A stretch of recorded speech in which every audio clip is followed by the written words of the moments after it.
We've started with a low starting price. Yeah. We've then turned around to you and said, right, let's start here. Yeah. Let's then do an open house, Yeah. and let's try and drive an audience towards yours. Yeah.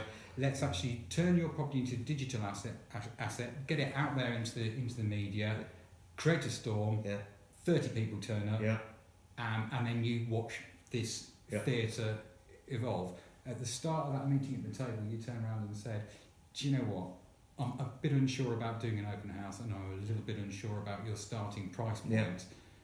Did it manifest itself to becoming a success story? Right.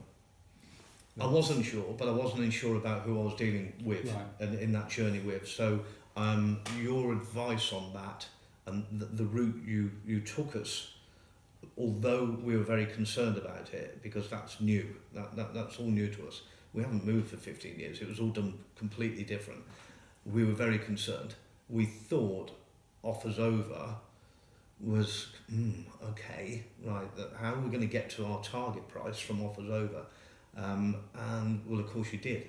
The fact that I kept getting emails every sort of half hour of the day, another viewing confirmation, and we had 30 couples and 4 individual people on that day. How you managed to do that? Because you only had a short time. It was only, oh yes, we're going to market the house, and you only had a really short time. How do you do that? But I know, because he was seen doing it, I know that Sean was putting posters up in the Green Man. He was leaving brochures in the Dun Cow.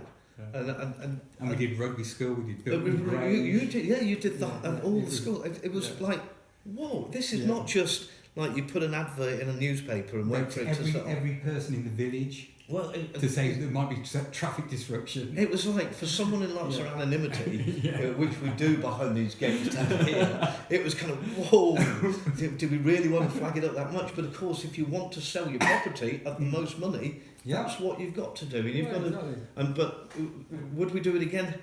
Yes, because we trust it. Well, that's really kind. We started at a figure. Yeah. And then the journey ended. £250,000, £250,000 more than that figure. Yeah.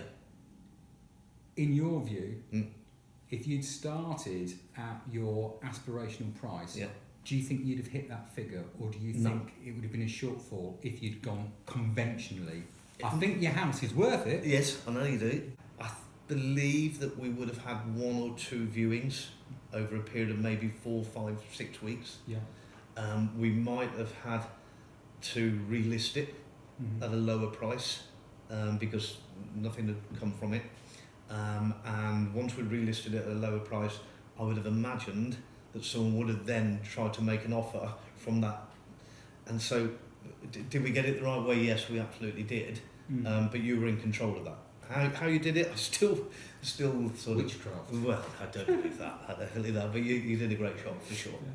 I totally endorse that thesis, because my view is that most conventional estate agents do have a tendency to say, right, okay, let's put it on a figure. Yes. It's aspirational. That's what we expected. And then expect to get offers below that aspirational figure. Yeah. And then if you get no uptake for viewings in 3 months' time, we'll review the offer down, the asking price downwardly until it starts to tickle an audience.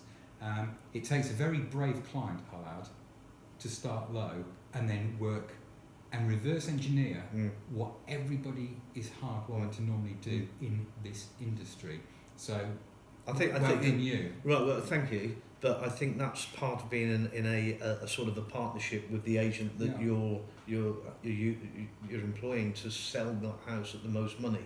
That relationship's got to feel comfortable, and we were comfortable with that process because we were comfortable with you. I know, and you know, that at 25,000 per million plus VAT is a big ask for any client. Do you think that concierge service that you've enjoyed all the way through to us today, going around to check everything out ready for the new owner, is justified? Absolutely. You really know, you feel that you're being looked after. The communication that we've had right the way through the process, we felt special. Now, I didn't know whether that was normal or we were just being looked after particularly well. It appears that it's normal. if you are paying for that sort of service. I think we got really good value for money, and I know what it's like, how you feel at the end of a journey on an aeroplane on a budget. And I wouldn't have wanted to be on this journey on a budget airline. Actually, I feel as though we're coming out the other end now with a completion in a couple of days' time. Feeling as though I am coming out of business class or first class.